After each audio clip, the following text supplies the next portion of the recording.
Hey everyone, welcome back to the BVTV channel because today we're going to be seeing the return of Underground, UFC Underground for the 9th time we'll actually see it. And this Underground is actually pretty important because, as we know, we currently have a vacant Middleweight Championship belt that is vacant as we speak. And the 4 fights in the Middleweight division, the top 8 ranked fighters will be competing in a semi-tournament, kind of, not really, but kind of, because those top 8 fighters will be competing against each other, and at the next pay-per-view at the end of August, UFC 267, we will finally crown a new middleweight champion. The 2 final competitors that are left from that top 8 will then compete at UFC 267 to become the new UFC middleweight champion. If you're wondering why it was vacant, well, if you didn't see UFC 266, Khabib Nurmagomedov moved up 2 weight classes, technically 1 and change. It was lightweight, no, welterweight, no. Yeah, I guess you can kind of say, yeah. Either way, he moved up to middleweight to fight the dream fight against George St. Pierre for his middleweight belt. He defeated George St. Pierre and became the UFC middleweight champion. He then retired after that fight, and he was not the only retirement we had, because Dan Henderson, the former UFC light heavyweight champion of the world, also retired after he lost his belt also to Chuck Liddell. So 2 big retirements came out of UFC 266. It was an amazing fight card and an amazing show in general. And now we're here as we will be kicking it off with Aspen Ladd and Marin. By the way, Aspen Ladd comes in with a 4-5 record. Marin Renault 4-7. This is in the women's bantamweight division. So I'm really looking forward. We got huge fights on this card. We'll see Dan Hooker. I'm in school. Tegan plays. Oh my. Go back to class. Go back to class. But I don't want you to get in trouble for like craziness, you know. Goodness Lord, Aspen Ladd is clambering down and absolutely rocking Marin on the ground. This is great ground and pound that we're seeing. Oh, wait, what happened to my list? There we go. Great ground and pound that we're seeing. I'm actually really impressed with the way Aspen Ladd is kind of dominated so far. I won't laugh out loud. I feel, honestly, I remember those days in school. But how you been? I've been pretty good, honestly. I've been just chilling for the most part, working overnights and trying to make sure I have enough energy to start making YouTube content. I got college starting back up in a week, or 2 weeks actually. But yeah, I've got a lot going on. Guillotine choke from Marin up, but a great turnaround. We got the Von Flue. Aspen Ladd, this is not a great place to be if you're Marin. You've got to try to fight and get out of this as quickly as possible. Championships change hands. We've seen fighters pass out to the submission. It's not a good spot to be for Renault. They're able to slip out.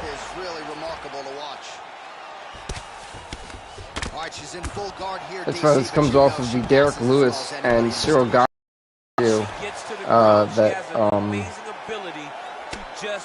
that happened at, what was it, UFC 264 or 5? I can't remember what the last number for the real life UFC was. Oh man.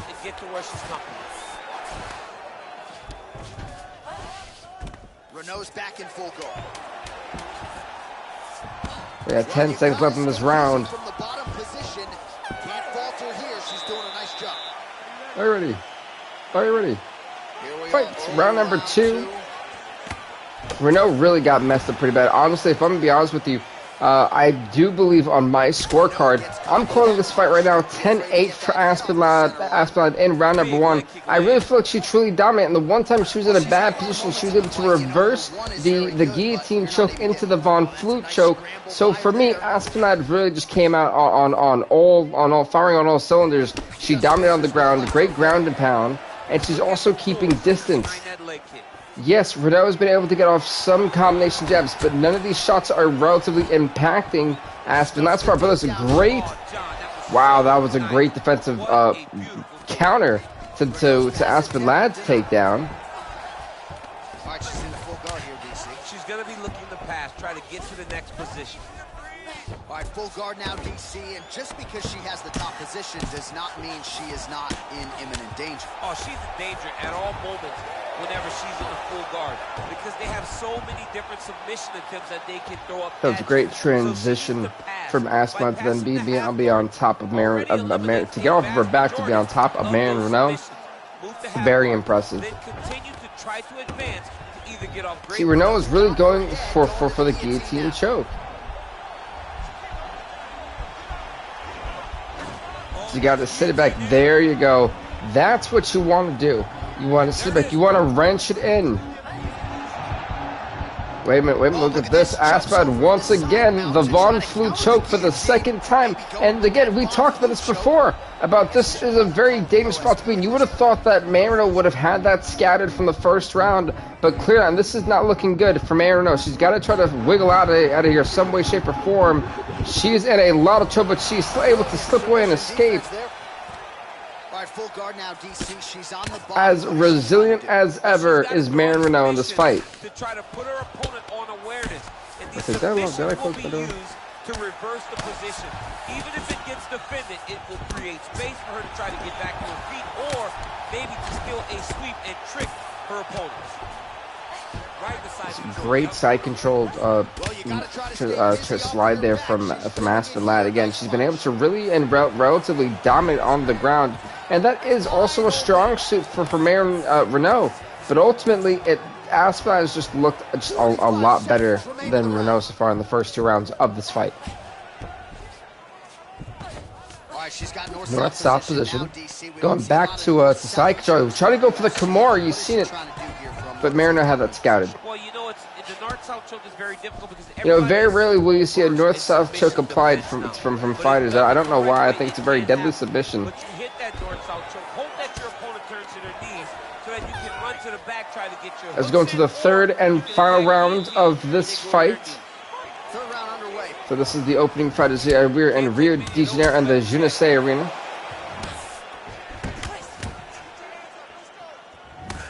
So we'll say, Marina, I feel, did a great job of striking in round number 2.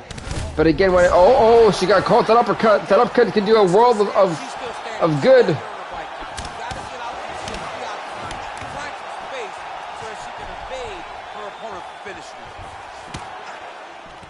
Like I said, I still think Aspad wins round number 2, 10-9. Beautiful judo hip toss off the cage. Well done. So this is a fully on-form Aspen Ladd. Can you go for an arm triangle, a head choke? Back, now it's going to side control. Trying to go for that Kimura, but Marino resiliently and not giving up the arm.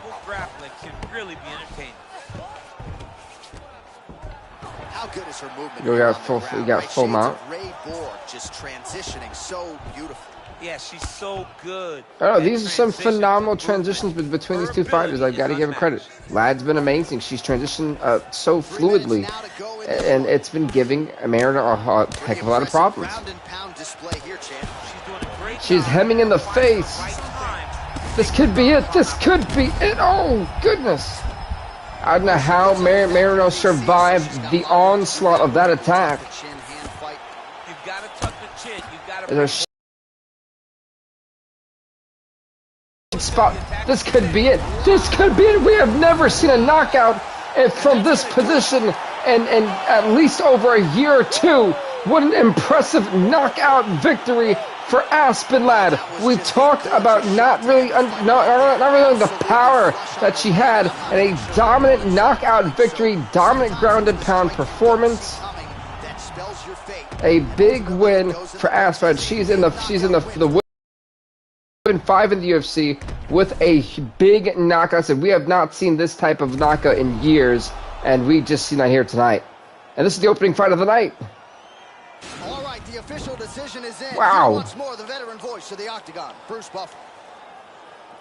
Ladies and gentlemen, referee Eve Levine has called a stop to this contest at 2 minutes, 43 seconds. Got to get the laptop. Knockout. Oh, this is the laptop where I keep everything on for UFC. Congrats to Aspen Ladd. A great victory. She's now 5-5 in the UFC. She puts Marino to 4-8 Folks, next fight we got for will be in the lightweight division, as we're going to see the 4-5 Nate Diaz take on the 3-6 Bobby Green. This fight is up next.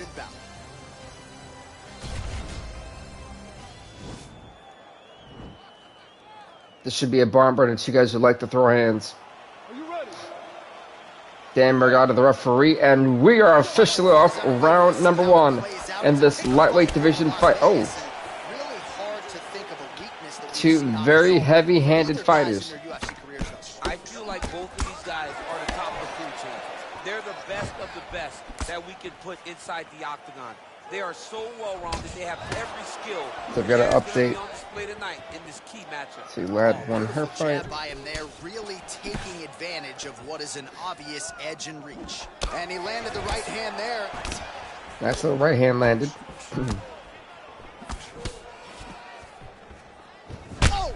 Oh, he caught him. It's cool to be able to update the records while these fights go on. Nice hook. Oh, straight right. I'd say that was a nasty straight right hand. I heard that was a nasty crunch. Oh, he's back in the clinch. Look for him to get that right hand. Oh, he already dropped him. He is hurt alright, I'll tell that much. He is feeling the pain. 3 minutes now, round 1. Nice check leg kick. That can actually really, you know, adjust the whole fighter's plans if their lead leg, if their lead leg stops to really functioning and it's in too much pain and that swelling starts, they're gonna have to adjust, maybe start wrestling. Which and also wouldn't be a bad thing for Bobby Green, if I'm being honest. You know, Nate Diaz has not been known for his wrestling, more for his striking and primarily his mouth. So when you look at what these two guys bring to the table, going to the ground will not be the end of the world for Bobby Green. If anything, I think it'll do him a world of trouble. I just know that Green is a striker, so as Nate Diaz. This is good. When me and the fight committee made this fight, we knew it was going to be all hands on deck for potentially a 50-minute straight. Oh, nice slip there to avoid the punch by Green. Oh, that's a nice straight punch there. So honestly, UFC 267 is looking to be a very big card. I mean, we've got a lot of title fights already confirmed, pretty much. Throws a big right hand, but and oh my goodness, now it's a great combination. He's rocked a Bobby Green. It could be in a lot of trouble. Keep going for those calf kicks. Eventually, one is gonna. Oh my God! Good, this could be it. Bobby Green, that overhand right, just absolutely floored Nate Diaz for a couple seconds. Goodness gracious! He's going for the armbar. Diaz cannot. Oh, Diaz gave up the arm. He gave up the arm. This is not good. We got 10 seconds left in round number 1. He's not in a good position. He's got to try to quickly wrench in. Could not get into a proper position. Diaz survives trying to have to get absolutely rocked on the top of his skull with an overhand right from Bobby Green. Something he wants to avoid in this round. In my opinion, I think truthfully Bobby Green looked best. I'm going to say 10-9 Bobby Green.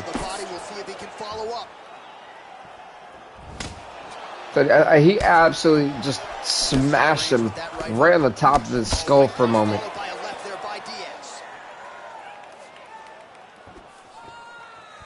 So I literally woke up at 9, because I actually got work on like super late at night.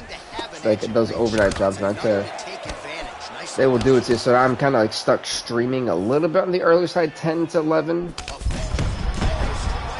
Let's go. Oh goodness. They say the straight moves are the ones that get there first, and it got right to the Because Diaz absolutely hemmed Bobby Green for a moment, and Green trying to fight back. Man, how good is that jab from Nate Diaz? Almost as if Counter striking, I think, honestly, is what's going to win Nate Diaz's fight. If he can keep counter striking like how he is, where he's blocking a lot of the shots Bobby Green is. Oh my goodness, that combo! Oh, he dropped them. I mean, Bobby Green got right back up, but you know he's definitely feeling the hurt. We told you folks, this is going to be an amazing striking contest, and it's living up to the hype. The hands are high, pretty good job defensively thus far. Great job defensively. So the main event for tonight, we'll see Edmund Shabazian, ranked number 1, take on ranked number 8, Kevin Holland, and what should be a great fight. We've also got Royce Gracie and Kelvin Gastelum. We've got Luke Rockhold and Derek Brunson. I think that's also the rematch I wanted to see from a long time ago. And we even have a third fight, which will be Yo Romero versus Christoph Jocko. So I'm looking forward to all those 4 fights. We'll be down to 4 men after that in the next 2 weeks going out. And set up another shot down the middle.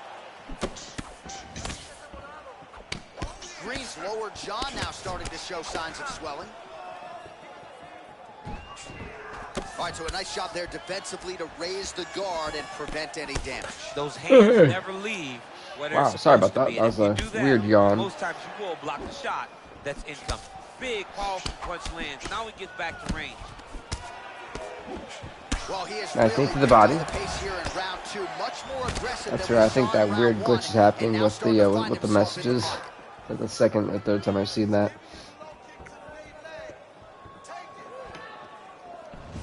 The kickboxing chop. Ooh, that head kick I think would have absolutely sent Nate Diaz craning to the ground. He's very lucky that he missed that green miss. Oh my goodness! So these guys are absolutely just hemming each other. So we got 10 seconds left in round number 2. The war continues between two. I actually think Nate Diaz won this round 10-9. In my opinion, both scorecards for me. For both these fighters, round number 1 and 2 combined spar, Diaz and Green, they're both at 19 apiece. I think round number 1 was an easy 1-point victory for Green, and round number 2 was an easy 1-point victory for Nate Diaz. A nice upcut, dropping him again. Well, he's up, but oh, and he dropped. They went for the steroid head kicks. It didn't do enough to drop Nate Diaz, but somehow both these guys are stepping onto their feet somehow. This has been a phenomenal fight. Big punch lands over the top.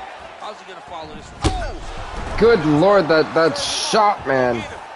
That is his money shot, and Green is taking a lot. I don't know how much more he can take, truthfully. Must be nice to have a reach advantage like this, DC.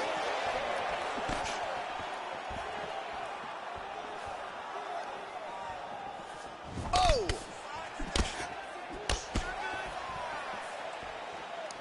Unable to connect with the right hand there. Well, he continues to land a high number of strikes here, just like he did in the previous round. This is a world-class display of striking here tonight. This has been, literally world-class displays. Oh, that leg, that calf. I'm telling you, man, those leg kicks, when you do enough, it'll really, what in the world? And this might just be a matter of time. That was a really awkward glitch. By the way, the guillotine, I honestly don't even see the guillotine choke, and if I'm being realistic here, I'm kind of that was interesting. But either way, Nate Diaz surviving the guillotine choke. He's down in the north-south position. All right, side control now. Going for the Kimura. I'm very surprised about this. Diaz going immediately for the Kimura. I think he's going to try to do it into a choke or an armbar. He's able to adjust on the armbar. Does he have enough torque is the question on it. He's got to make sure wow, he actually did lose the grip. This could be all over for Bobby Green. Not where you want to lose the ideas by submission and via armbar, but Bobby Green taps out via the Kimura in round number 3. Nate Diaz wins this fight. Back to 500 for Diaz. He's taunting to the crowd. I think for Diaz, that makes Nate Diaz 5-5 as well in the UFC.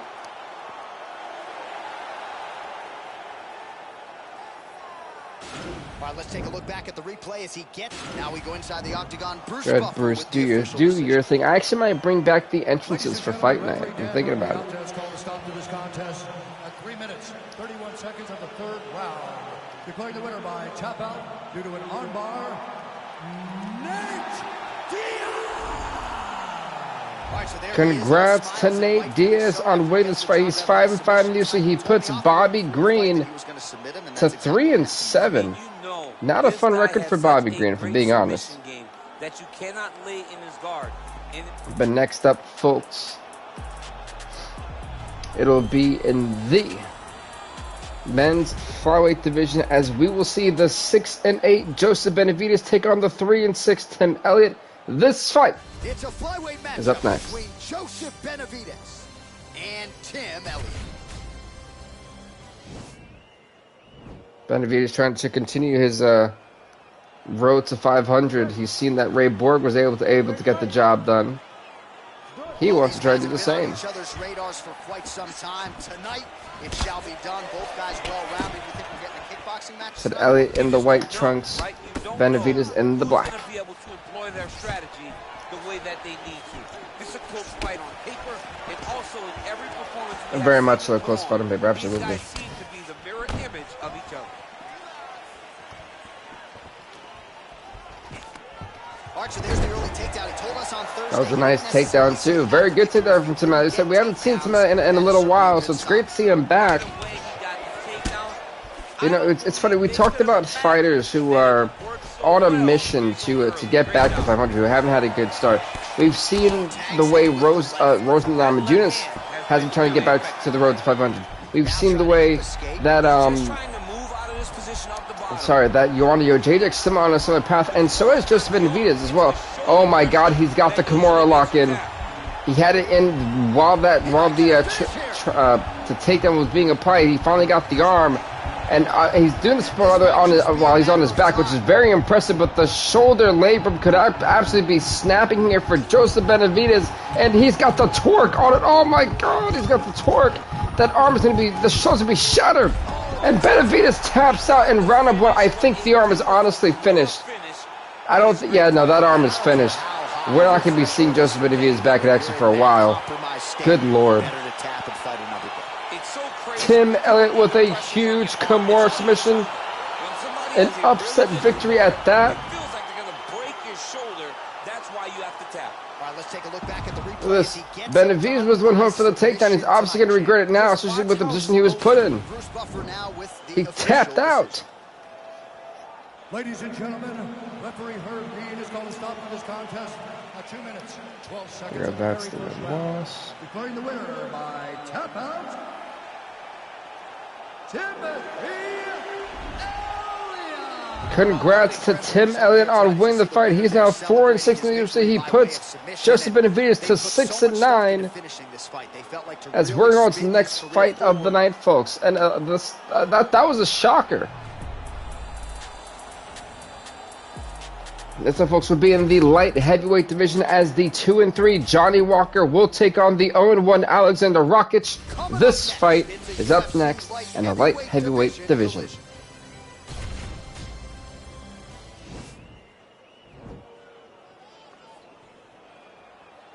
Here's Yves Levine, the referee for this fight. A massive heavyweight collision. Yeah, Jerry Prochazka, guy. Sorry, not Prochazka. Sorry. Wait, did I actually put Prochazka? I did. I didn't put Alexander Rakic. I thought I did. Huh. So let me just retract that name, because if it's Prochazka, what is his record? All right, single collar tie now. Well, perhaps a sign of things. Oh, he's hurt bad. He's hurt bad, John. Prochazka's 2-1. Sorry. That is Jerry Prochazka. I made a big mistake. I forgot to put in Rakic, not Prochazka. All right, so by the way, it'd be 2-3 Johnny Walker versus the 2-1 Jerry Prochazka. All right, he closes the distance, gets the single collar tie. Which is as baffling as it is, because I think Prochazka's even. Yeah, Jerry Prochazka is ranked number 8. So I really just. This, I want to think. If Johnny Walker can pull a victory here, he goes 3-3. He's eligible for a ranking. I gotta believe he's going to get it too, because he beats the ranked number 8 Jerry Prochazka. You know what it was?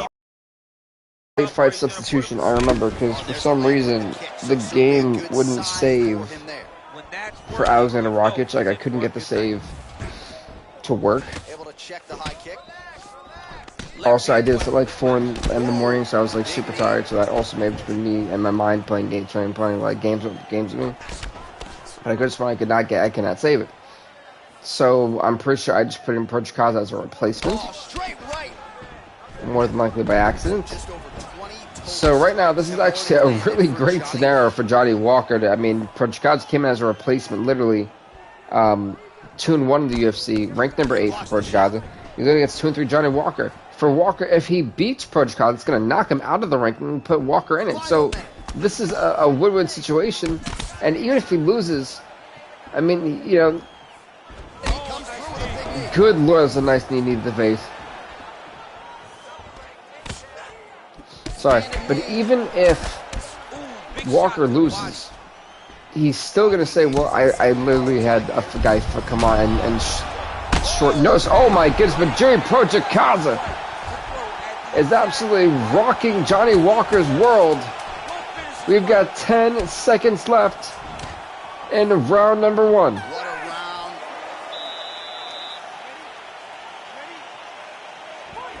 Oh, sorry. So normally this is when I typically would be getting tired because of work and my crazy sleep schedule. So it's kind of getting to that point. Just missed with the left there. That's a weird glitch at the PS5 with the YouTube thing. Jerry Prochikaza, he ate all of that head kick, by the way. I want that to be known. Oh, straight right. We have 4 big middleweight top contender fights.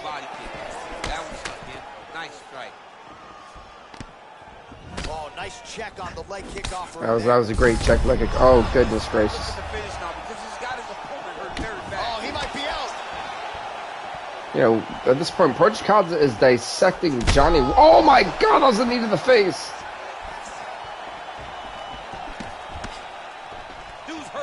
That was like the second knee to the face. Oh. All right, well, he's landed some good shots tonight, but there's no three-piece. I don't know how much more Johnny Walker's going to take. Oh, he gets back up. The question is for how long? I mean, that leg is going to be jealous with how many times he's taken so many leg kicks.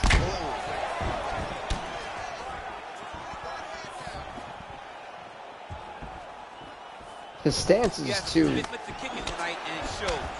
Well, they've made all the right reads here tonight, and there's another one. Beautiful read on the leg strike as he catches it. Yeah, Walker's stance I don't think really benefits him well in this type of situation. Timing down here at this point of the fight. Oh, he lands a huge knee to the body. That's a crippling shot there. Knee to the faces, knee to the body. I mean, how many knees is Johnny Walker going to take, man? Whoa! Good God! He's hurt bad. You don't say he's hurt bad.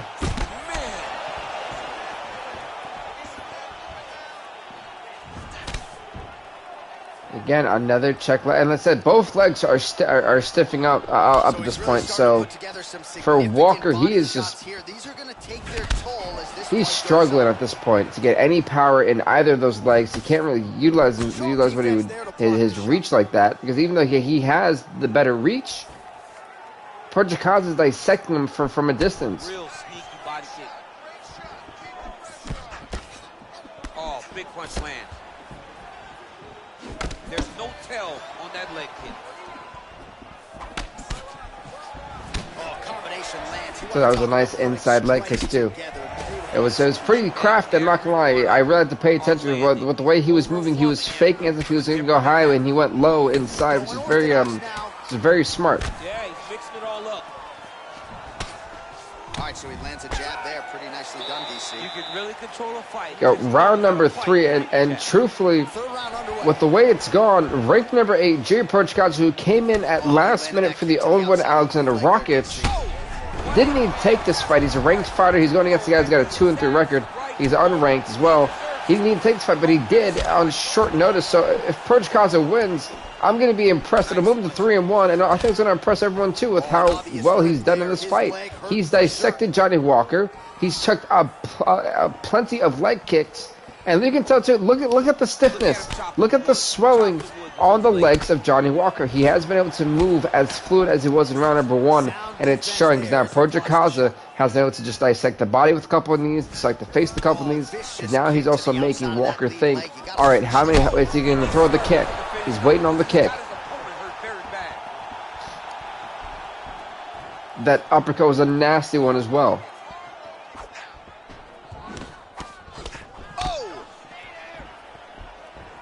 Yeah, they say, don't stay there. That was funny. Look at how he turns his hip into that leg. And it's funny too because I feel like at Projikaza, his lead leg has been getting tore up by Johnny Walker, but again, he's done a great job of also blocking a lot of those. Oh my God! That's got to be it. That has got to be it. I don't know how Johnny Walker's still even standing. He absolutely got mauled by that shot right on the cranium, right to the temple. Going to side control. All right, well, both fighters pretty comfortable on the ground, DC, but you got to be very wrong if you're his opponent. Like I said, you know Johnny Walker cannot take much more pain and damage. He's going to start looking to land big shots from the top. Lands the right hand.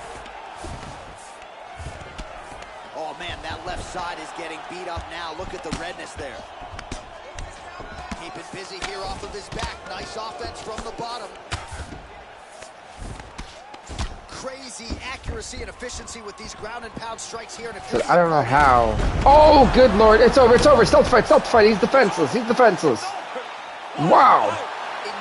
The straight up punch ended the night for Johnny Walker. Jerry Projikaza, ranked number 8, gets the knockout victory in round number 3, pushes his record to 3-1. Came in on short notice and comes in and gets a big win and shuts down the hype train of Johnny Walker's. One more time. Boom. Ladies and gentlemen, referee Ep51 has called a stop to this contest at 3 minutes, 41 seconds of round number 3. Going the winner by knockout, Yuri Congrats to Jerry Projikaza. He is now 3-1 in the UFC. He'll definitely move up at least one spot in the rankings, which is great for him. Johnny Walker, heartbreakingly 2-4, as we're going to the next fight of the night. And that next fight will see the 5-8 Rose Namajunas take on the 2-2 Tatiana Suarez. This fight is up. Is up next in the women's strawweight division. Coming up next, it's a UFC strawweight division matchup.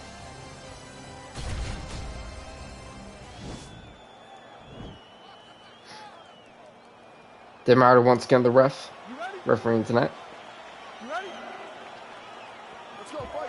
Namajunas in the blue, Suarez in the black. I said this is a massive road to recovery for Rose, for Rose. The road to 500, the winning ways, the comeback for Namajunas. That's what it's all about. She's on a good winning streak. Her and Joanna Jędrzejczyk. We just seen the winning streak end of Joseph Benavidez. Heartbreakingly round number 1. So we won't see him for a while too. His arm basically got snapped. Now Rose Namajunas looking to go 6-8, trying to put Suarez to 2-3. Of course, harder said than done. These are two very skilled fighters that we're about to see. So let me actually update the records for the fight we just seen previously. 3-1 for Projikaza. And there's another takedown attempt. For Walker. All right, so once again, the fighters engage in the clinch. We'll see who will have the upper hand here, Chief. There are so many options. There we go. Dictate Perfect. and All right, control cool. this exact position. Who is going to take advantage of it? Sorry, I'm trying to update these things. I try to do everything in like live time that people can see it. Oh, stuffs the takedown without issue. Right under the elbow, the body keeps landing. Oh, the right hand is there for... Some good exchanges between these two. Oh, nice. Nice. Stuffs that takedown attempt without issue. Dealing with a cut now over that right eye. Oh. Rose Namajunas trying to absolutely hem away at her opponent. She has to really get after her now and try to find that kill shot that's going to finish tonight. No, you can definitely tell that Namajunas is looking for that kill shot.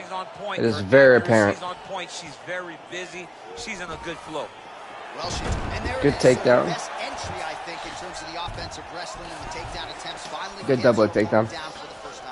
It feels like she gave up. And she's trying to survive this assault. You can see that there's a good amount of damage done to the body. I don't think that's blood. It looks more like a bruise. So you can see that Suarez has done a good job targeting the body, weakening it, and that's going to pay off dividends for later on in round number 3 specifically. Oh, keeping busy here off of her back. Nice offense from the bottom. Good, she got the side control position. You got to wonder. I mean, we've seen Kimuras, we've seen arm bars, we've seen chokes. Man, she is just non-stop on the ground, moving. She cannot afford to give up the arm. Somebody smart move by Rose. She had it. She scouted. She knew it was coming. We have 10 seconds left in round number 1. 5 minutes in the books. All right, here we go with our next round. Free headaches if you want them. How about round number 2? Here we go. Oh man, she's landing at an alarming rate, over and over, dropping that right hand behind a beautiful jab. So you know, we knew going into this, we were going to have a very special card on hand for Underground 9, and with the situation that presents itself, I think it's one of the best Underground cards you're honestly going to see.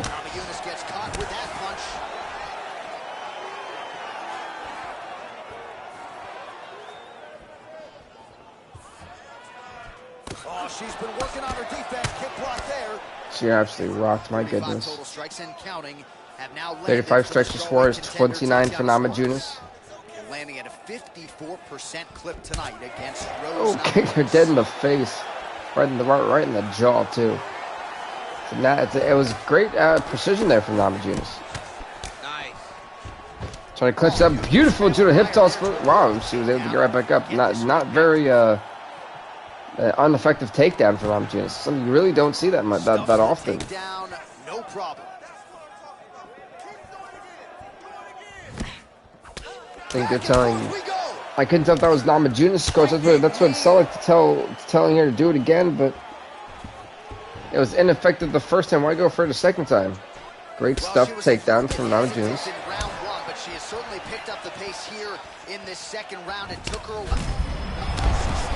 This is not round B for Suarez. Then you go for the takedown. Good single-leg takedown. It seems like those takedowns that she gets come at a time of desperation when she's in a bad spot, which is smart for Suarez. Her ground and pound is downright scary. In constant pursuit of the finish, might get it here. She does a really good job of throwing punches with intent. She never just throws just to be throwing. Every punch is meant to land, and every punch is meant to start or finish.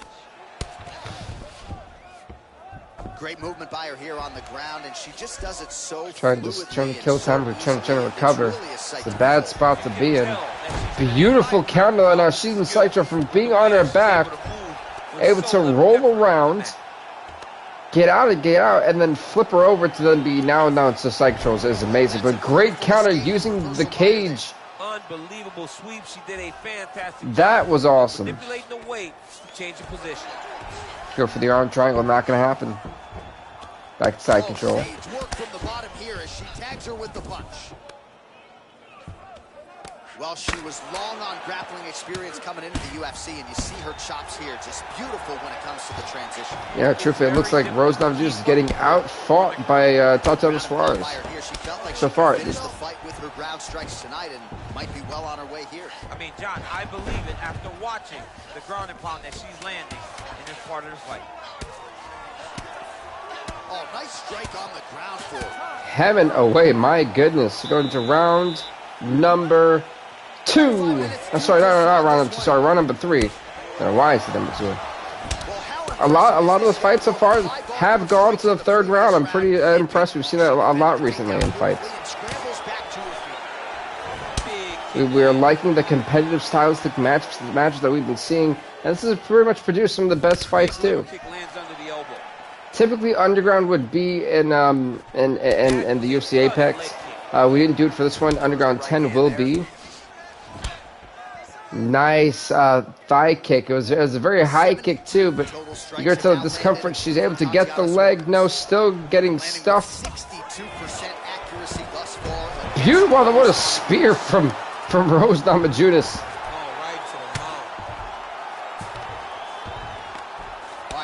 Position for her here, and this is a spot where we've seen her have a lot of wild success in previous fights. So on the ground, it's not the best place to be with Tatiana Suarez. Because she's so knowledgeable. She keeps the right side underhook, and she this will be a tough one to score if this goes to a potential judge decision. She's building her posture and punching. There are just so many different ways for her to score strikes. I think that maybe Suarez so far has done a lot, or at least enough, to possibly edge out Namajunas. The same can be said for Namajunas. But the only one that I think will be a difficult one is round number 1, because I think that one clearly kind of goes to Suarez.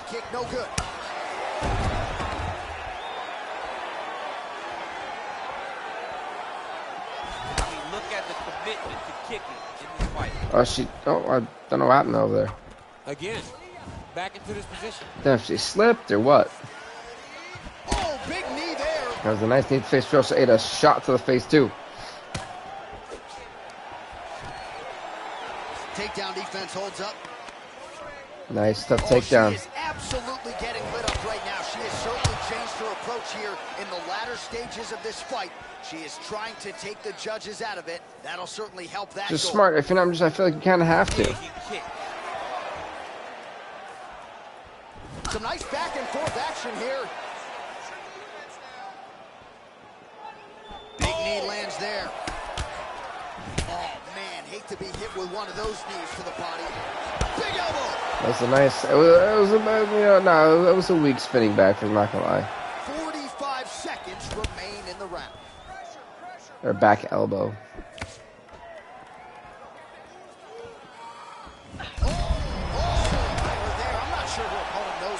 She's in the octagon. Goodness me, that was a nasty one. Where she is right now. This is where Rose just wanted to be though. She wants to now do some massive damage. She can.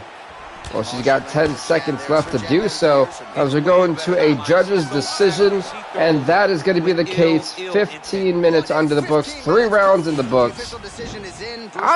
This is because round number 1 I feel went to Suarez. Round number 3 went to Namajunas. Round number 2 is going to be an interesting to see what they kind of scored it. Round 28, all 3 judges. And Rose Namajunas edges out Tatiana Suarez 29-28 to win this fight. She's now 6-8 in the UFC. She puts Tatiana Suarez at 2-2 as we're going to go on to the next fight of the night.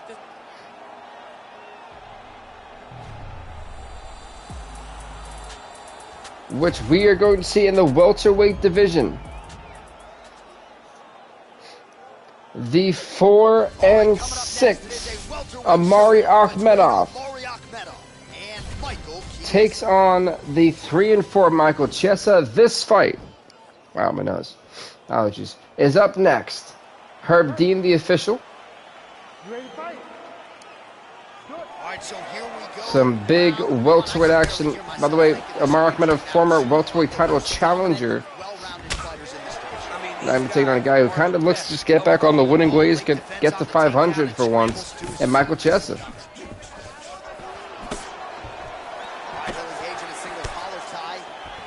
This would be a very interesting battle. You don't want to go to the ground with Chiesa, which I think for Akhmedov will really be doomsday. If Akhmedov really looks to win this fight, he's got to keep it on the stand and try to dominate on his vertical base. But beautiful judo hip toss. I thought there'd be a little bit of damage into it, but apparently Chiesa took it quite well. Marty's trying to control posture here. Now trying to hip escape. He's just trying to move out of this position off the bottom.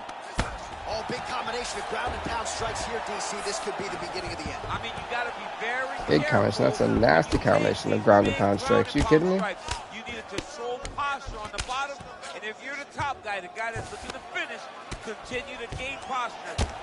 There you go. So I've actually just updated the women's strikes. He's not just staying busy for the sake of staying busy. These strikes are doing damage. Oh yeah, no pity pat to this guy. This guy's trying to land, no trying to land effective strikes. Well, he's staying pretty effective here, fighting The way off of Daniel his Cormier back. talks Nice always strike cracks me landed up. there by the bottom by Chiesa. Oh, he's got the ground and pound going now. Oh, nice connection by him there with the right hand. The right hand. It's nasty. I said Akhmedov's having a great result here on the ground, at least in my opinion. From half guard now. Let's see if he can do some damage. Welterweights with And the referee brings the fight back to its feet. No surprise there. Needed to see more action. Okay. I guess the her team got tired of seeing just constant punches on the ground, not much movement. Forced him to get back up. So try to go for the hip toss, not gonna get it. You know that'll definitely frustrate Michael Chiesa, who looks for those submissions. He lives for them. That's a perfect scramble right there. Beautiful transition. All right, let's coach going for hands to be higher. Right hand punch in the clinch. Immediately gets the underhook. And he connects with it. Now some uppercuts. He better move, John. He cannot take these uppercuts from this position. Yeah, there's some nasty uppercuts. Careful, no, it's just not today. As he gets close, he's now all in a quick edge. Oh my goodness! Wow, what a! He's got the armbar. You've seen how Akhmedov thought he was able to counter and get out of what I thought was a very bad situation, but now that he's here, he's got to hold on for dear life. He's got to clasp it down and just not lose grip. If he loses grip, this is going to be a very dangerous situation, but he's got 10 seconds. All Akhmedov has to do is hang on and survive. Can he? No, he tapped. He tapped it before the 10 seconds are over. And Michael Chiesa gets a first-round submission via armbar. I literally think there's maybe 0.2 seconds left before the horn was going to sound to end the round. How heartbreaking for Amar Akhmedov, but Michael Chiesa, 4-4 in the UFC. He puts Amar Akhmedov to 4-5. Big win for Michael Chiesa. At 4 minutes, 59 seconds of the very first round. Declaring the winner by tap out,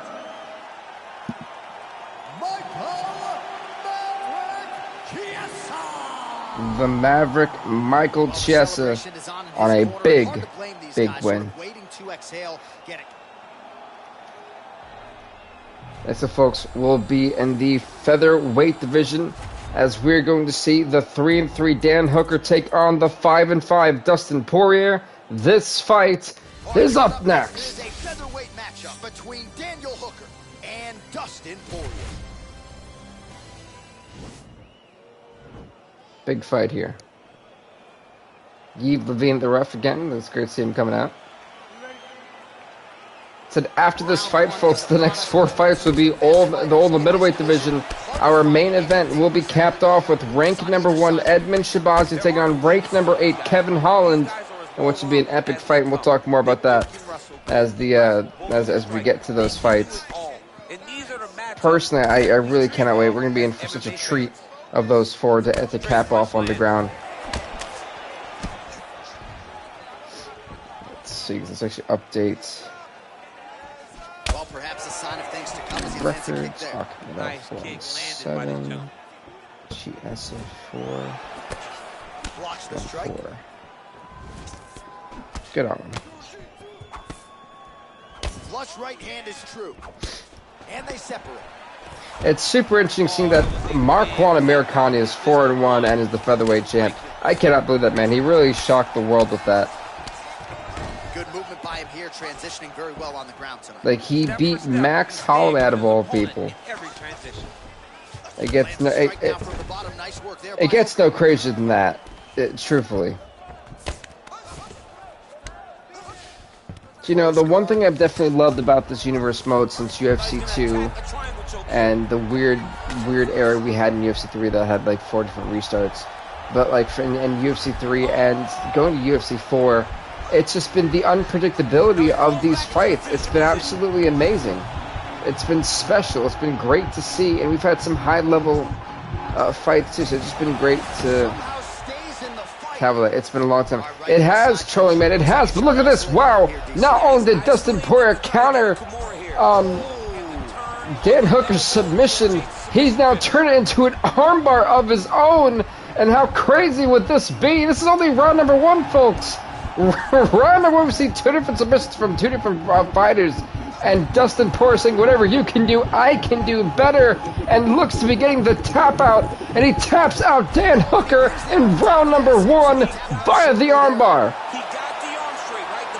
Dustin the Diamond Poirier. A statement victory made here tonight on Underground. Huge win for his opponent by submission tonight. All right, let's take a look back at the replay as he gets it done by submission tonight, champ. I mean, wow. This guy has... Here once more, Bruce Buffer. Dan Hooker obviously disappointed. I mean, understandably disappointed. So, I mean, I'm shocked.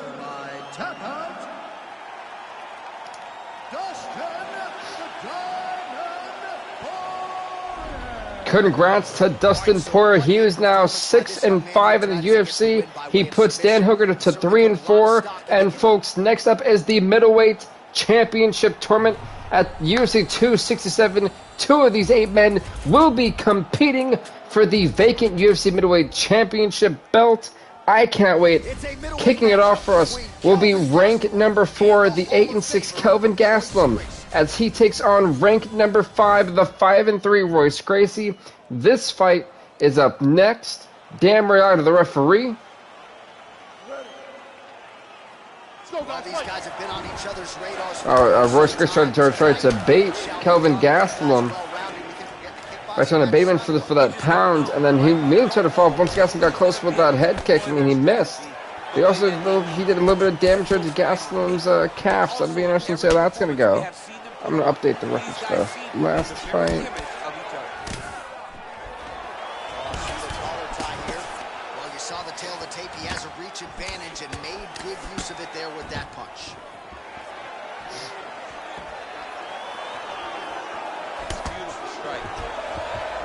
It's super weird knowing I'll be only in the middleweight division. Wow! Royce Gracie just dropping Kelvin Gastelum with the quickness.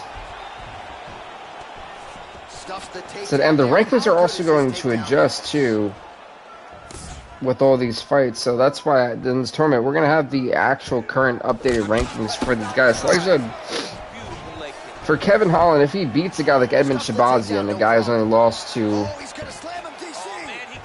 I only remember George St. Pierre. Hey, what's up, Wally? How are you, man? Welcome. Oh, nice to the body. UFC is right, and I can't. And folks, I also next week I hope. Oh my God, he's got his back. There's no way. If he falls. Oh my goodness. And they separate. Hoo-hoo. Kelvin Gastelum was lucky he didn't get heat. If he would have gave up his back and fallen, that would have been it for this fight. I can guarantee it. Hey, that's good to see that you're doing good. I finally got a new job. It's an overnight job. It's super late at night and early in the morning. So, and then along with school coming up in 2 weeks, plus doing my YouTube stuff and my UPW stuff, I typically have to stream early morning around like 10 to like 12ish, and that time period, so I can have like some type of just sleep and not be tired. But I've been trying to just adjust that way you guys don't miss anything. We'll be having a little bit more premieres. By the way, WWE 2K20 will be using that for the new Ultimate Universe mode. Because if I'm being honest with you, I don't think 2K22 is going to be a good game. I don't. So, I'd rather have an Ultimate Universe mode where we can have guys like Bruno Sammartino, Harley Race, going against guys like John Moxley, which you'll see Bruno Sammartino in a couple things, Sergeant Slaughter, Rickwood, a lot of old school guys too. I really love that. So we got a pretty, not only a youthful, but we got an old school attitude, ruthless aggression roster. Any Dead by Daylight Live. I don't think for this week, because I've been really feeling really tired lately. Like, I'm surprised I'm honestly up to do this stream, if I'm being honest with you. So probably not this week. My goal to do another Dead by Daylight live video. If at first Look, I'm looking at my calendar right now. you try again, and this guy is the poster boy for that saying, because he shot many takedown attempts, and he finally has secured one. Would probably not be this Sunday coming up, but I would say maybe the 22nd. I'd say we'd have a Dead by Daylight live video for that. Oh no, he gave up the back. We just talked about how Royce Gracie can't give up the back here. This is not. Oh, he just to an armbar. Holy mackerel! I can't wait. I haven't played the Dead by Daylight in a while, so it'd be great to play it again. But he literally tapped out Kelvin Gastelum and went for a rear naked choke to the armbar. Royce Gracie just tapped out the former ranked number 4, Kelvin Gastelum. Holy mackerel, Royce Gracie's been on fire. Wow. Like I said, we will be doing streams of the week. I really enjoy those. It looks to be I might even make Apex a little series, if I'm being honest. That might be a possibility. I know that I want to go back to good win GG. No, that was a solid win by Royce Gracie, man. I'm impressed. I am very impressed. But next up, folks, it'll be the next fight we got for you, and the middleweight vacant championship tournament, as we're going to see ranked number 3, the 14-10 Yoel Romero, as he takes on the 6-4 ranked number 6 Krzysztof Jotko. This fight is up next. Herb Dean, the official. And so I know, like I said, I want to do the Ultimate Universe mode, to where we kind of have like Pro Wrestling Unlimited, really, and pretty much it. So just look for a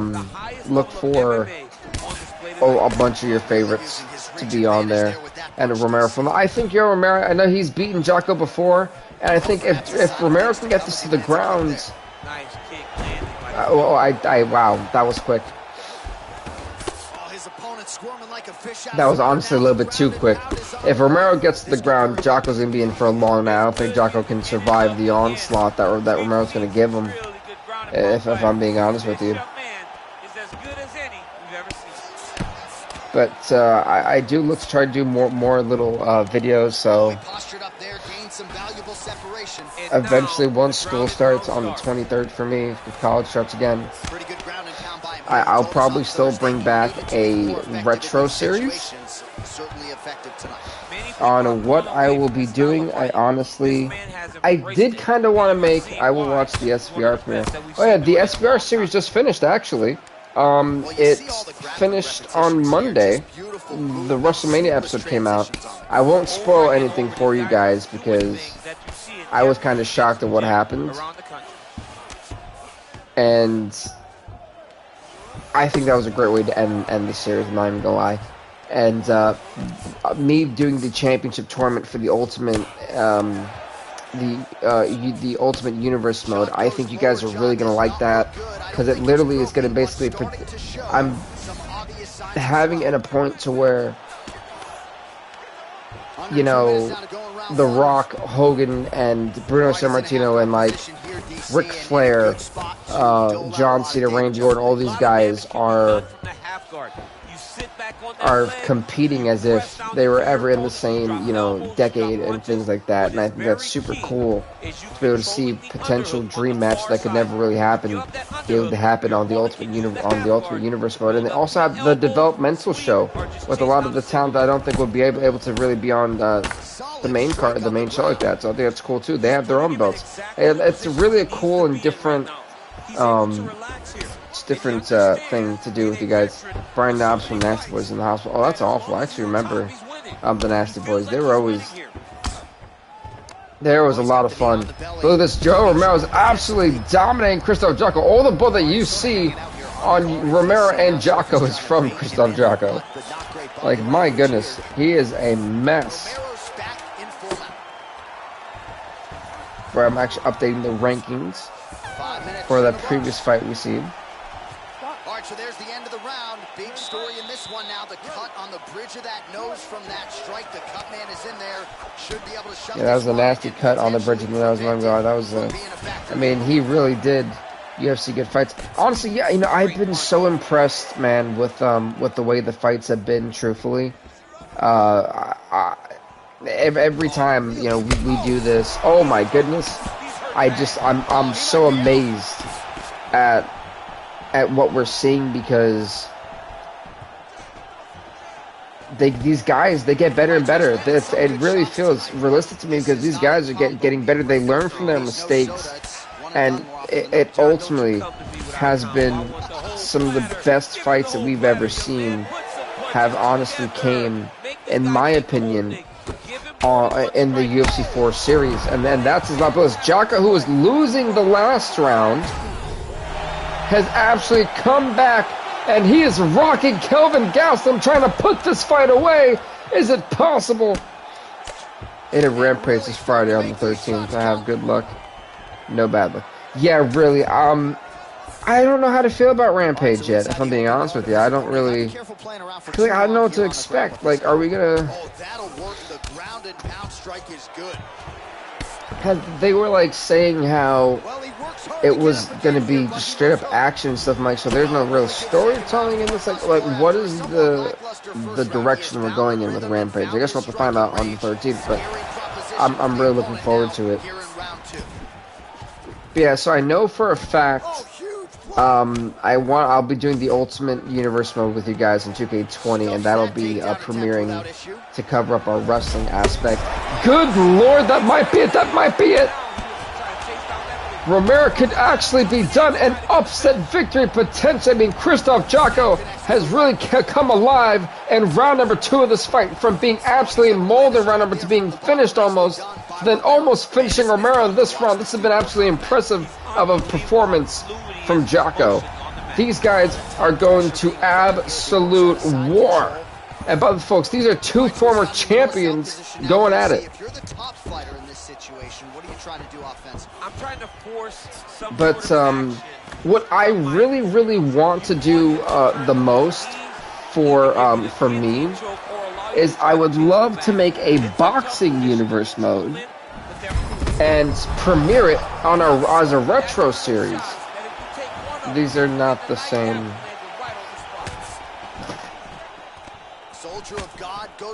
Because I have Fight Night round 4. So I might do that with this game.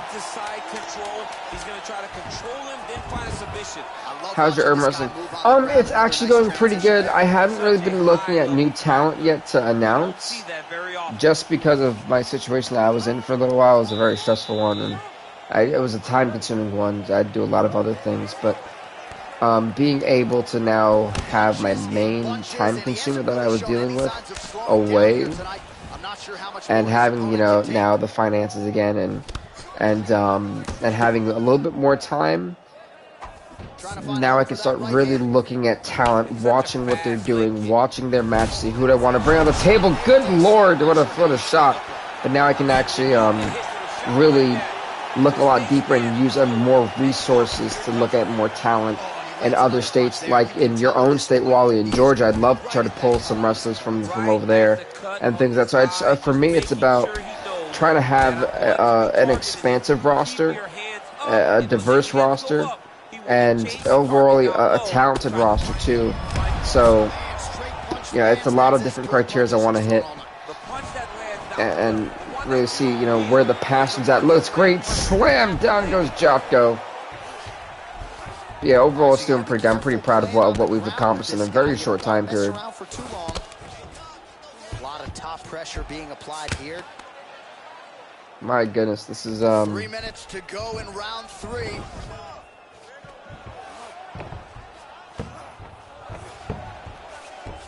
All right, well, he's got him softened up here. Yeah, I'm really here for it. Like I said, my goal for me is to eventually put on a show in Georgia. I think that is a big goal of mine by 2023, maybe 2024, I really want to have a pro wrestling show in Georgia. I want to be able to go out there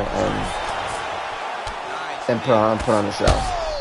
Good Lord, Joe Romero, who is hemming away on Christoph Jocko. This is fight of the night. It's got to be.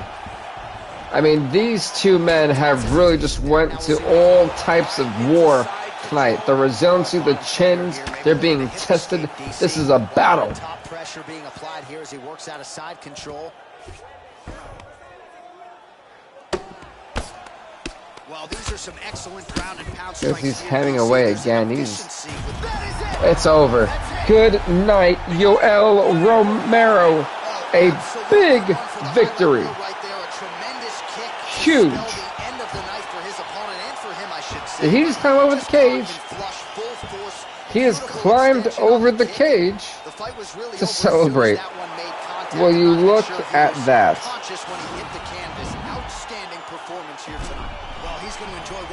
Christoph Jocko and Wally, you called it, man. You called Romero. He'll be going to the semifinals of this tournament. Big win for Romero. And take nothing away from what Christoph Jocko just went through. Congrats to Yo Romero. He's now 15-10 in the UFC. He puts Christoph Jocko to 6-5. A big win for Yo Romero. And folks, now we're going to go on to the third fight of 4 in the middleweight division, as we will see ranked number 2 former middleweight champ, the 14-8 Luke Rockhold, take on ranked number 7, the 8-7 Derek Brunson. This fight is up next. Better go out of the rough.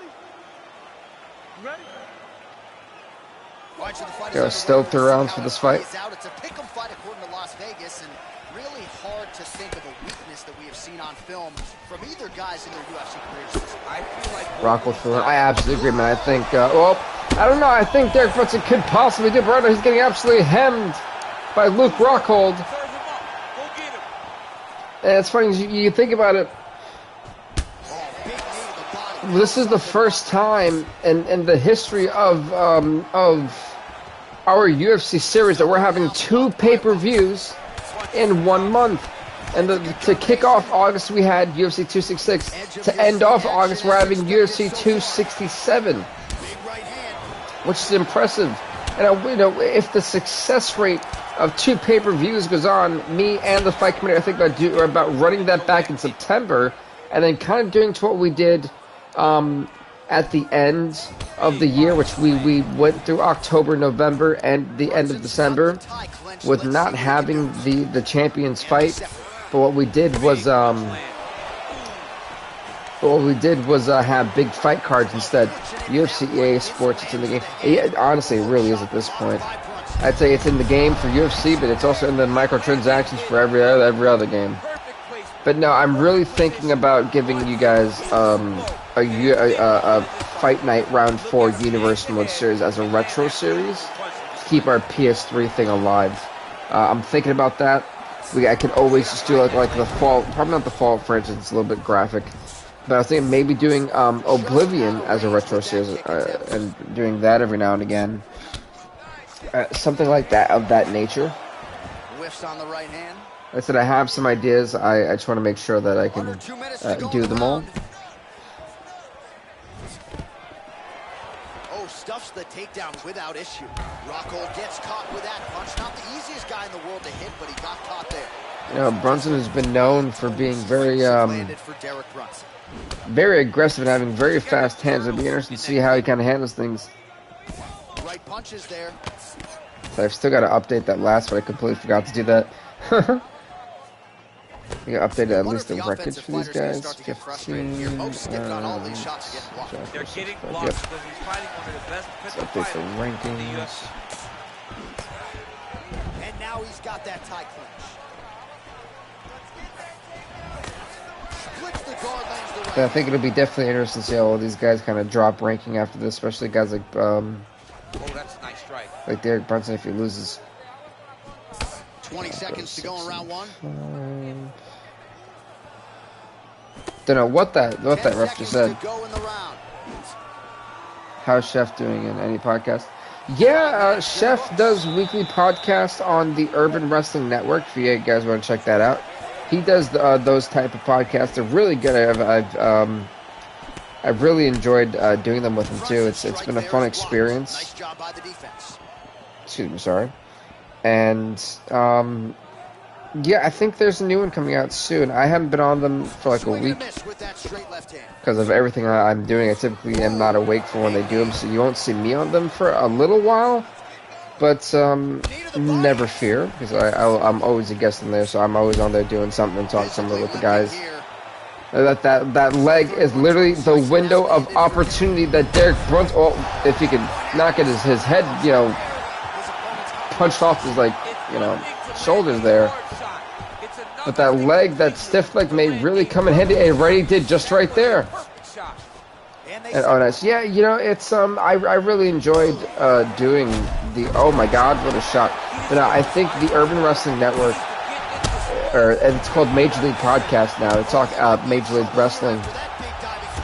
It's a great podcast. I think people should really listen. I think there's a lot of knowledge, a lot of things that people can learn from it. Because me and a guy named Evil Onse, he and I really do break it down. I think the business of pro wrestling really well. I think it's if you're a wrestling fan, I think you'll appreciate when me and him are on a pod. We really just dissecting everything about wrestling. I said if you're a pure wrestling fan, I think you'll love it. Oh, we're getting a finish here. He's got it cinched, and this is not a good spot to be able to. Derek Brunson trying to go for the Von Flute choke. Very few. I mean, we've seen championships change hands. We've seen careers retired from a move like this. It's never a great spot to be in.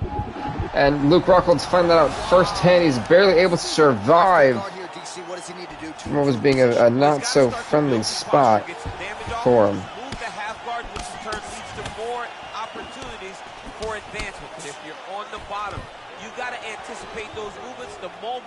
Tries to move to the next position, you build a shield, get back to your feet, or dig an underhook to try to get a reversal or a sweep.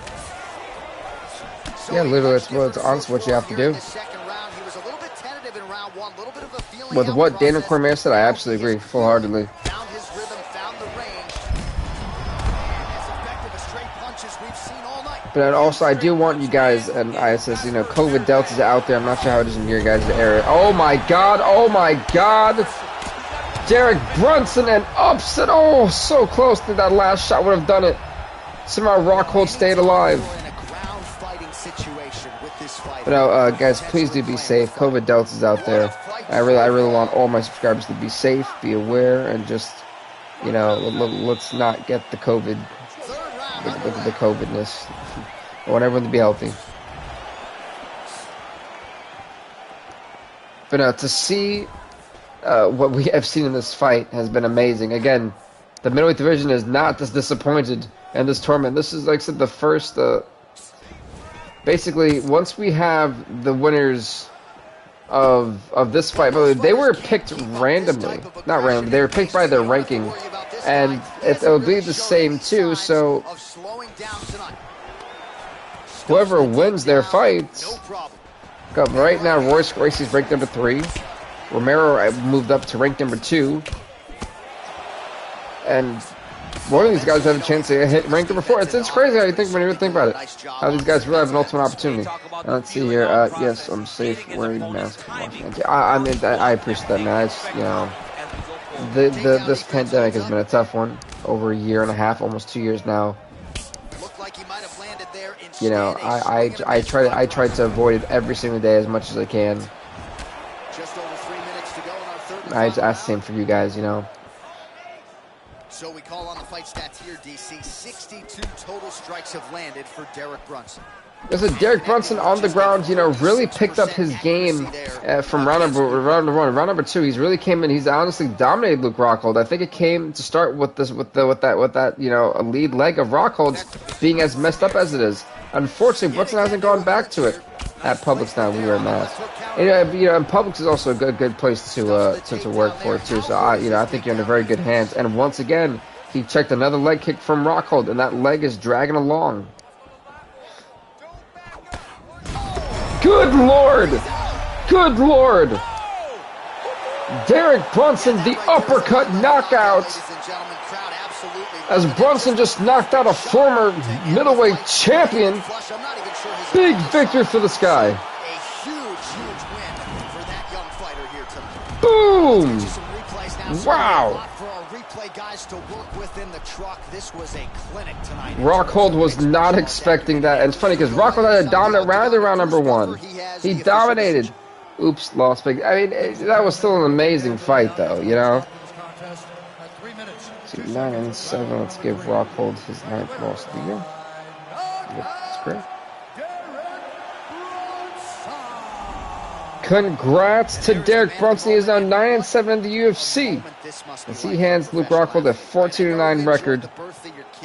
As Brunson will be going on to the Final 4 of the middleweight tournament to crown that vacant champion. So it's a pretty much put the middleweight belt on someone. And folks, the main event. The 8-2 former middleweight champion, ranked number 1 Edmund Shabazian, as he takes on ranked number 8, the 2-1 Kevin Holland. Your main event in the middleweight division starts right here, right now for Underground 9. Herb Dean, the official. Let's get it started.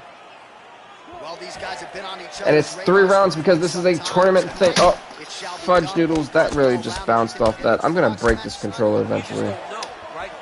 Goodness gracious. Poor thing. But either way, what was I saying? Alright, yes, I know what I was saying. Either way, with the way the fights have been, Shabazian lost his middleweight belt to George St. Pierre. No shame in that.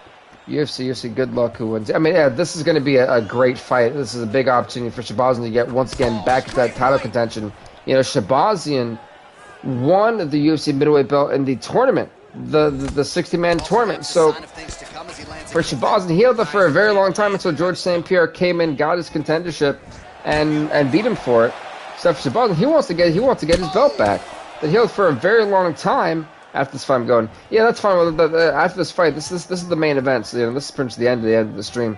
But for Kevin Holland, a guy who's kind of came in recently to the fold, he's 2-1. So for Holland, if I beat the former champion, this looks great on my resume, and it gets me into a better position on the rankings. It'll shoot him more likely from 8 to 4. And it'll drop Shabazian, so everyone else who's 2, 3, and 4 now will go up to 1, 2, and 3. While Holland picks up that 4th spot. So this is going to be a statement win for Holland. That really announces his presence in this division. But for Shabazian, it's all about reclaiming something that he just lost. So that he's adapted, he's developed into a better fighter, and we're going to get to see that here. But also with that, hopefully y'all can hear me too. I just realized y'all couldn't hear me for the majority of that. We love that. I love how I was talking, but yeah, well, I understand what you're saying, man. Pretty much this is like the last fight of the night. It's like the main event, so that's all cool. We actually got to update the. I'll move them up in a second. Rockhold 14-9.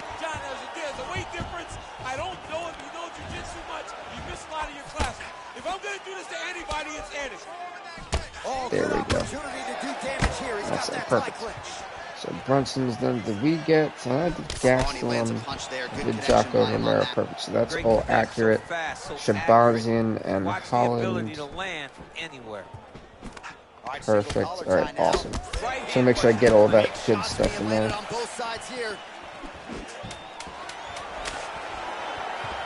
And there you hear, we're going to round number 2.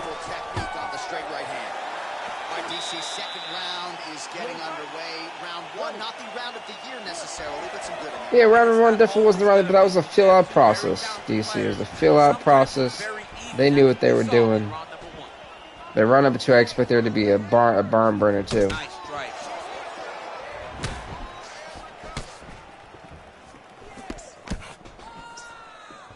It's funny if you're Chris Weidman, who's got an 8-7 record, because of everything that's happened, he went from being like ranked number 9 now to ranked number 6 of all the craziness, and still could move up, assuming Shabazian gets dropped.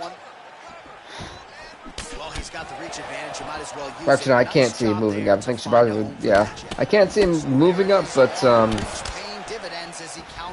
he definitely has got a better position because of where he's at. I mean, even Candy, who's ranked number 10, is now ranked number 8. So, when you have all of the top 8 fighters out of 10 that are top ranked, go at it. And what we'll do once we get through this round and this tournament, the next fight night that we have, we'll see one of the 2 semifinal fights. Then the second fight we'll see the other semifinal fight. Now, at that point, we'll be at the pay-per-view, and we'll be able to crown a new middleweight champion.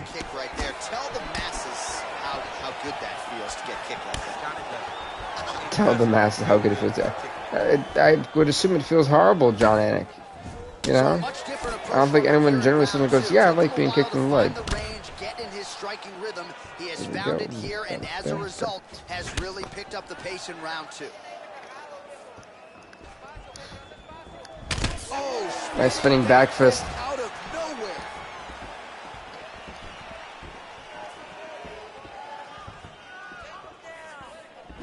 Nice kick.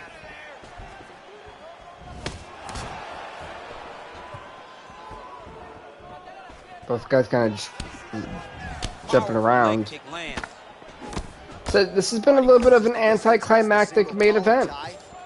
I'm not even gonna lie to you. It truly has. Checking a leg kick. Check that one. Ooh, head kick lands. He's hurt.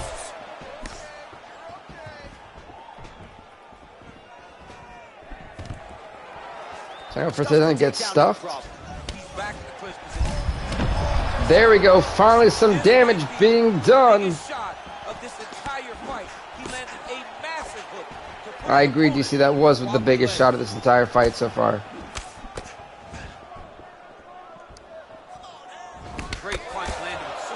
Nice uppercut. Okay. He really missed all of that. He wasn't even close. I'm not sure what Holland was trying to do. It's like he was moving backward while he was performing the move, like trying to jump backward. It was really weird. Try to establish that jab. All right, pretty good back and forth action in the previous 2 rounds. Your expectations? Yeah, it was a decent round. It was much better than round 1, folks. We're in the final 5 minutes of this fight, which means if one of these guys don't want to force, I mean, if you're the judge, this is a tough one to score. I don't know really who to give this to. I think right now, round number 1 is like, there was nothing to really like scratch at, so I'd say 10-10 because that's really all you can really give them. That was an even round for both of them. Round number 1, 10-9 for Holland because he actually had, again, the most effective shot so far in this fight, so I think that's why you'd give it to Holland. This is a tough one to call. I mean, personally, these guys have blocked more than anything. They've thrown insignificant jabs but haven't been able to really set up for that big shot. No real takedowns, all stuff. It's just a very awkward fight. I don't think anyone was really expecting this, not gonna lie. And you know, I'm gonna be very critical. He just dropped there with a quick left hand, so maybe that's showing something.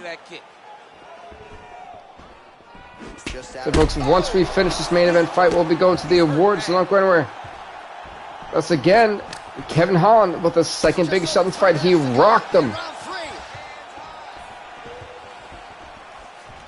A little single collar tie there. Muay Thai flop.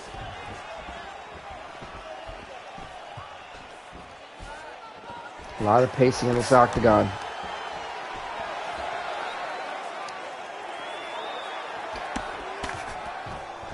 Ooh, big shot lands.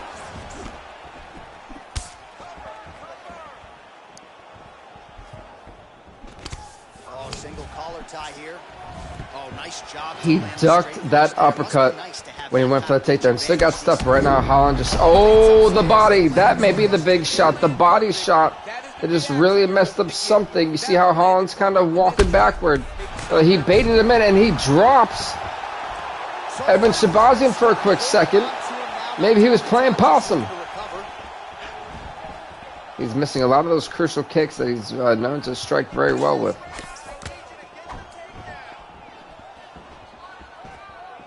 Oh, he's landed a high number of total strikes here in the latter stages of this fight. He's really picked up the pace and landing far more strikes than he did in previous rounds. Oh, nice job to block the kick. Throwing that jab yet again out of range. In this fight, oh, that was a nice head kick. Can he try to go for the finish? He dropped him. He dropped him. He's got 10 seconds. Trying to go for the knockout. Kevin Holland. Kevin Holland knocks him out with 10 seconds, with less than 10 seconds left to go in round number 3. A big knockout victory, not living up to the judges. He literally just knocked out a former middleweight champion. 3-1 for Kevin Holland. A shocking victory. Wow, I think Kevin Holland, I think Edmund Shavazian got way too lax at that final 30 seconds. He got way too comfortable. And Kevin Holland closed in big time. A big win for this young man. And we go inside the octagon. Bruce Buffer has your official decision. Ladies and gentlemen, referee Herb Dean is going to stop to this contest at 4 minutes, 57 seconds of the There we go. I was like, why is this not working? Kevin, the Trailblazer Holland. Congrats to Kevin Holland. He is now 3-1 in the UFC. He puts Edmund Shabazian to 8-3. As we've got one final part of the stream, and as you know, it is the awards. So let's get to it.